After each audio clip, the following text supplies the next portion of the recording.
Okay, Space Cases, time for another itty-bitty review here on the MoDXtra Games and Collectibles channel. It's an action figure, and we're going to take a look at the Valaverse Action Force Sgt Slaughter.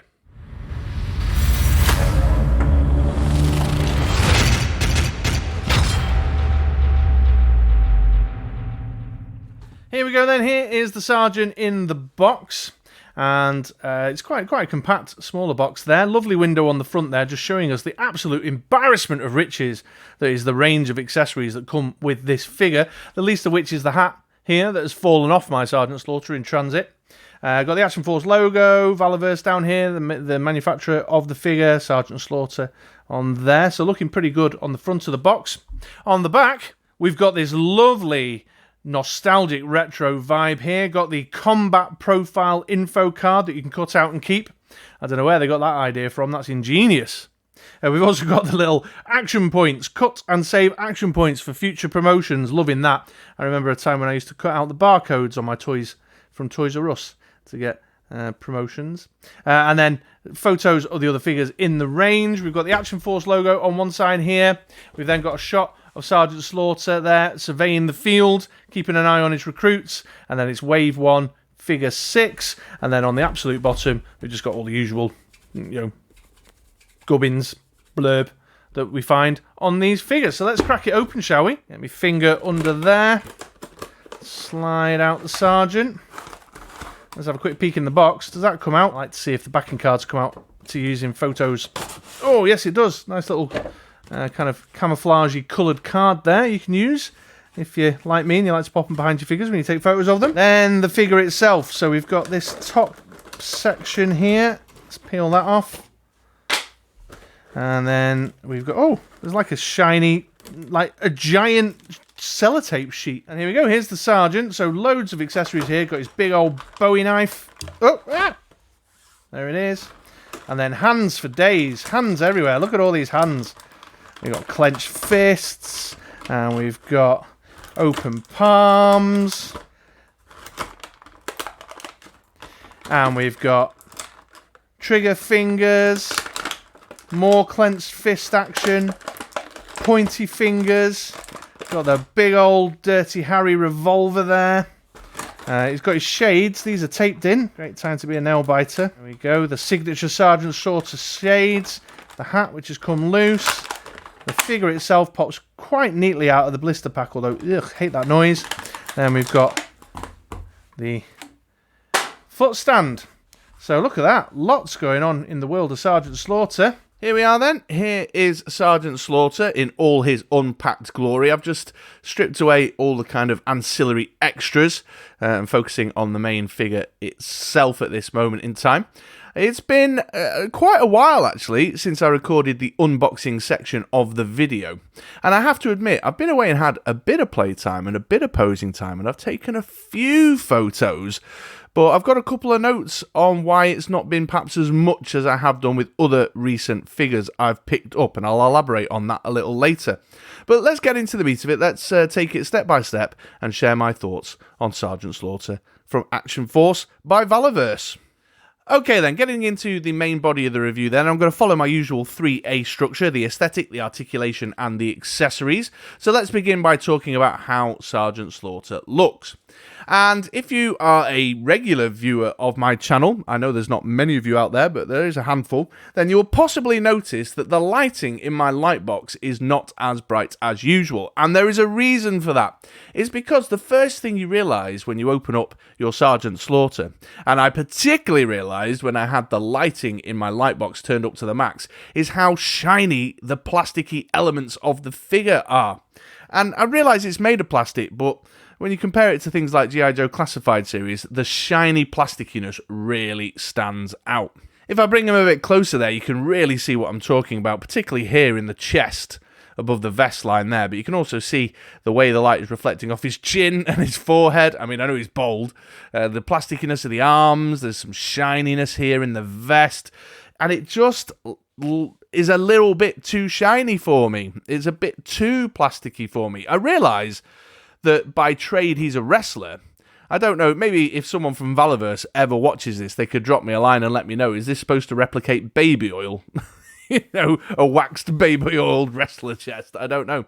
But it does mean that if you're looking at this figure like I was, to sit amongst my G.I. Joe Classified series as, for some G.I. Joe movie classic kind of diorama posing action, then I'll do a comparison in a minute, but you'll see the tones of the skin and the fabrics are not quite as natural and textured as what you get with some others.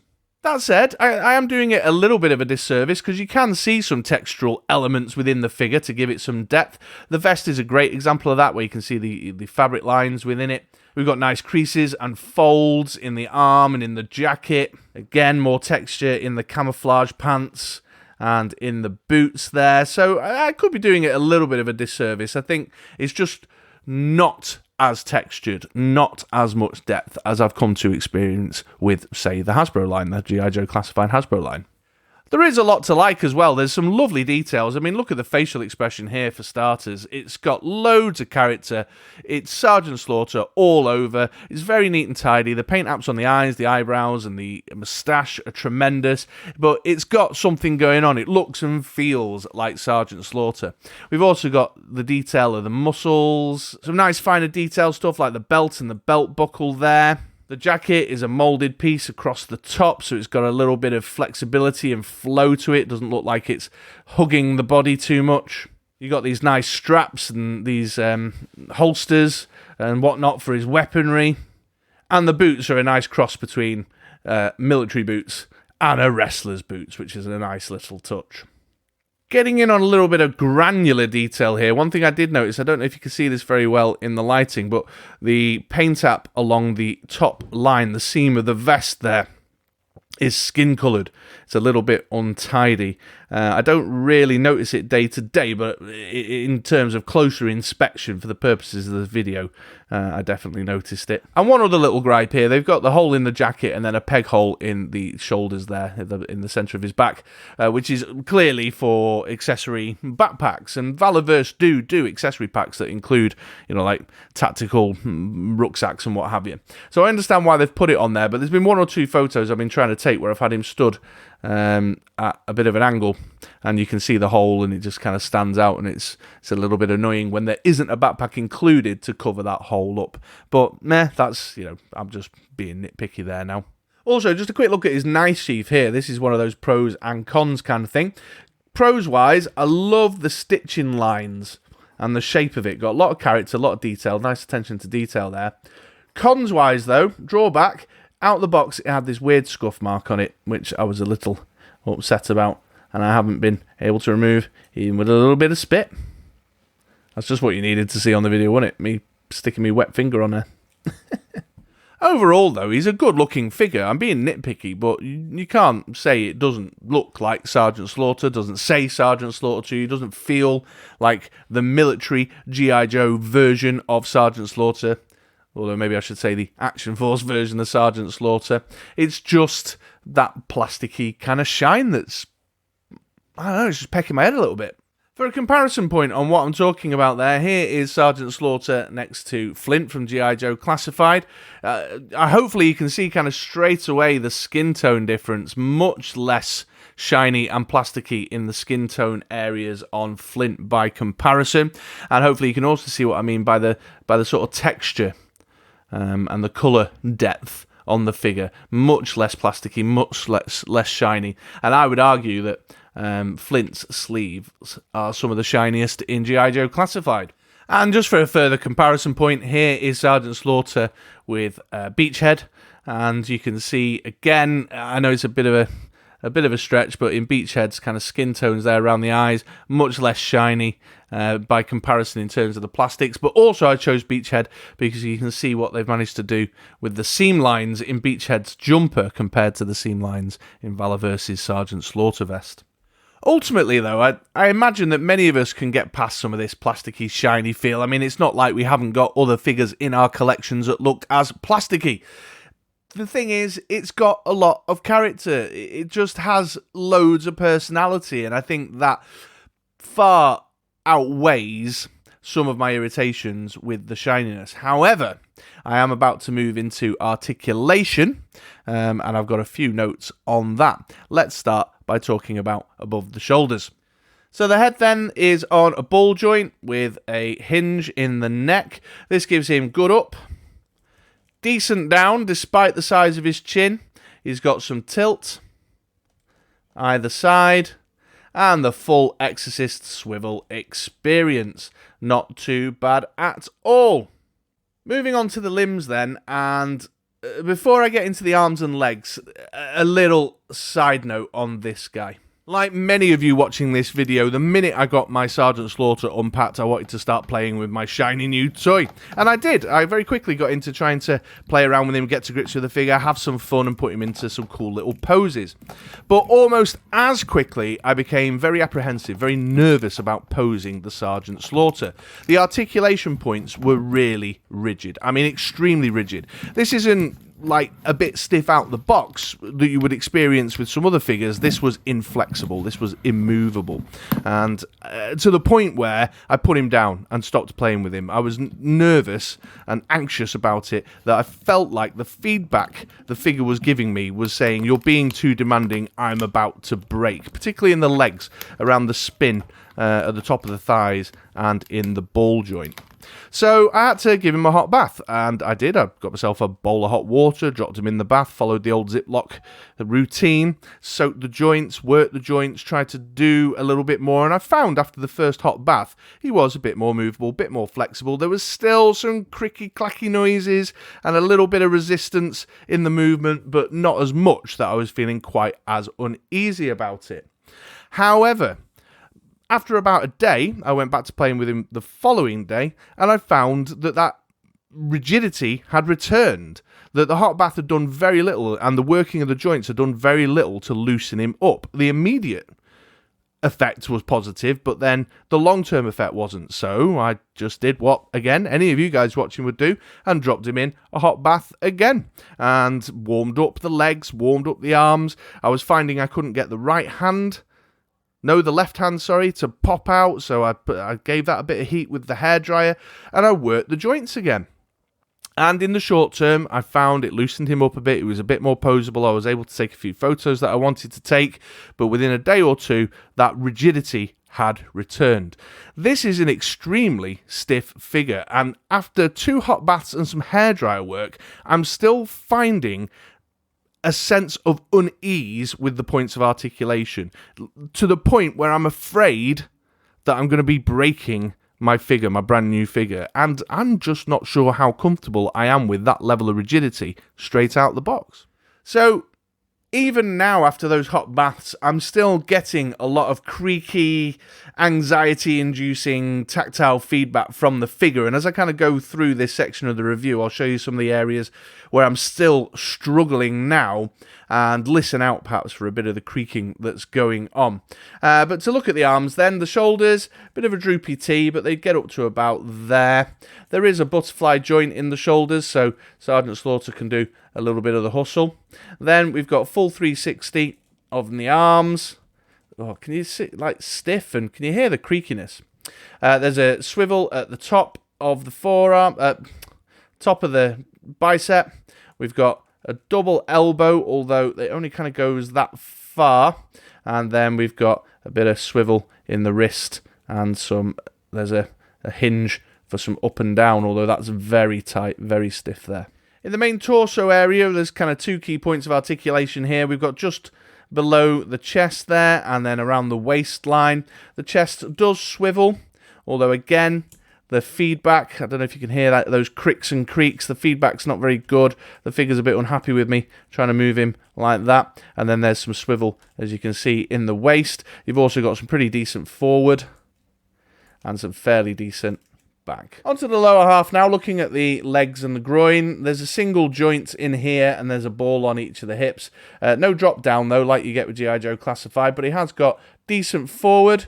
If you want to, kick a Cobra Viper in the face with the heel of your boot. And the back is all right. It's, like is often is the case, the mould of the arse is preventing too much rear movement. There's a swivel here at the top of the thigh. Very resistant, very stiff joint there. be mindful of that. And this holster sometimes gets in the way. We've got a double knee, but as you can see, quite a bit of effort there to get that to bend all the way back. Then there is a swivel at the top of the boot here. And then on the feet, just a bit of forward and back. I would have liked a little bit of side to side. And there's not a great deal of side to side there, which means when posing him, his feet are often a little bit off the floor at funny angles, but there you go. Onto the accessories now, and you do get quite a few goodies with your Valaverse Sgt Slaughter. We've got the sunglasses and his hat, which are obviously, you know, key character elements of the Sgt Slaughter personality. They look pretty decent, and they do absolutely finish off the Sgt Slaughter image. What I will say, though, is the implementation of these is a little shaky. It's all right. The sunglasses are very fiddly. I struggle to get them to sit neatly along the ears and across the, you know, the top of his nose like they should do. I think the arms of the sunglasses could have afforded to have been a slight bit longer, and the hat's very loose. I quite often find just sort of the slightest knock and everything's falling off. Then onto the weaponry, we've got this massive hand cannon here, this big old Dirty Harry revolver, which is a nice bit of kit, nice metallic look to the barrel and the chamber and trigger and whatnot, and then a decent, I don't know, looks like a fancy leather handle to me, but I'm not a gun guy. That fits quite neatly in the trigger finger hand, like so. And then we have a holster here on the right leg that you can also slot the revolver into as well. It's a bit of a tight fit, but you kind of want that. You don't want your pistol falling out. What I will say, though, is the holster's a bit unusual. It's got this top section missing. I don't know, is that a thing? Is that something in modern holster technology to speed up your ability to quick draw out of the holster or not? I don't know. Perhaps someone who knows more about firearms can let me know in the comments down below. Then we've got this big old dagger with the serrated edge and the point. Nice big long blade. Again, got that nice metallic look to the blade and the hilt. And then the handle and whatever that bit there on the end's called. Nice and shiny looking. Very appropriate. Nice metallic kind of paint up there. And he has a dagger sheath there on the left leg that it slips into nicely. Again, tight fit, but just the right kind of tight fit. The tight fit that means it's not loose, not going to be falling out anytime soon. We then have a wealth of swappable hands for the figure. We've got some clenched fists for either side there. There's a dagger holding hand for the right arm. There's a trigger finger here if you want to have his gun in the left arm. We've got these open palm ones if you want to, I don't know, have him holding something or pushing a trolley, I don't know. And then we've got the signature point on the right hand. Now, I would love to give you a little tour through each of these swappable hands on the figure, so that you can get a feel and a sense for all the different kind of options that gives you. But again, even after the 2 hot baths, this join here on each of the hands is one of the most difficult and anxiety-inducing swappable hand situations I've ever come across. This left arm, for example, I simply cannot remove. That's the hand that came on it in the box, and even after the 2 hot baths, I'm not getting anywhere. There's definitely some figure lube on the way.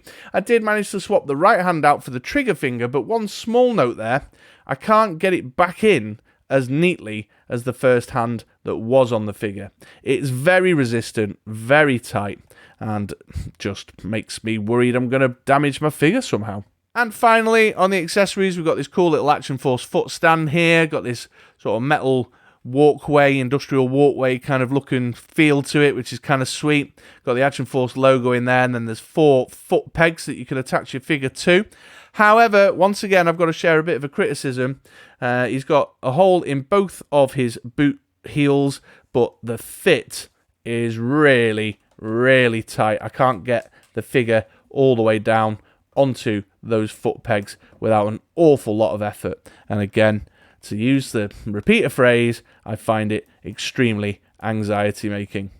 Okay, well, here we go. I've got Sgt Slaughter here just going on the turntable. That's how I've had him posed up on the shelf. You can see I'm going with the hat and the glasses, going for a sort of quick draw, ready for action kind of thing there. I've not bothered with the foot stand, and as I mentioned before, I've had some trouble swapping hands out, so I've just gone with the trigger finger and the dagger holding grip. So in summary then, This is a figure that's got a lot of character. It's got a lot of personality. I love the facial expression, and it just says Sgt Slaughter all over, and I so want to love this figure. But I have to say that those little irritations that I've come across have accumulated to affect my enjoyment, my experience of the figure. Now, I can be forgiving of little irritants a lot of the time. You know, if I'm looking for a display piece, then articulation issues won't bother me. If I'm looking for something to pose up and play around with, I'm looking for more of a play experience, then perhaps some of the kind of plasticky look and feel wouldn't bother me. But this guy is imbalanced, really. I want the articulation. This is someone I want to take lots of photos with. I want to put him in displays. I want to have him in dioramas. And the articulation issues just really stress me out. I've just been really unhappy with how tight and resistant the joints have been on the figure. And it's my opinion that for the money I've paid for it, it shouldn't be this bad out the box. Other companies seem to be able to do it, although admittedly bigger companies that have probably got more, money behind them. I was told by someone on the G.I. Joe Classified UK Facebook group, shout out to my peeps, that if you buy this direct from Valaverse, you actually get a guide in the box telling you how to soak it up and improve the joints. And I'm just like, oh man, I'm sorry, but I shouldn't have to go to that much effort. I shouldn't have to be given a guide of that nature. I should be hot bathing my figures when I come across an occasional issue, not when the whole figure seems to have an articulation resistance. The feedback from moving the figure around is not good. It's not positive. It makes me feel anxious. Throw in the fact that some of it is a bit plasticky and a bit shiny. I know he's a wrestler. I know they baby oil up, but it's just not what I'm looking for. He's not sitting in the display quite as uniformly as you'd like with the G.I. Joe Classified stuff. And I know, and before anyone jumps into the comments, I know that it's not G.I. Joe Classified. I understand that, but that's what I think a lot of people are going to be looking for this guy for. So if you're looking for a display piece and you just kind of want to pose him up like this, great. But if you're looking for something a bit more and you want to get ambitious with how you're posing him up, you want to get ambitious with the scenes that you set and take photographs of, he's possibly not the guy. Or if you're just a more experienced action figure collector than me who can kind of maneuver through those articulation issues and address them better than I can. So there we go. Okay then, folks, well, I hope you've enjoyed my review today. If you have, please do head on down below and give me a like. And if you're not already subscribed to the channel, which I know a lot of you aren't, my stats are telling me the vast majority of my viewers are not subscribed, then please do take a moment to subscribe to the channel. I'm Chris. I'm here at MoDXtra Games and Collectibles. I make content about all the action figures, all the trading cards, all the comic books, and all the board games that I collect and play with now that I'm a big old grown man nerd with money of my own to spend on that shit. So if you are like me and you worship at the broad church of nerddom, then perhaps this is the channel for you. Okay, well, thanks for watching, and I hope to see you around here again soon. See you later, folks.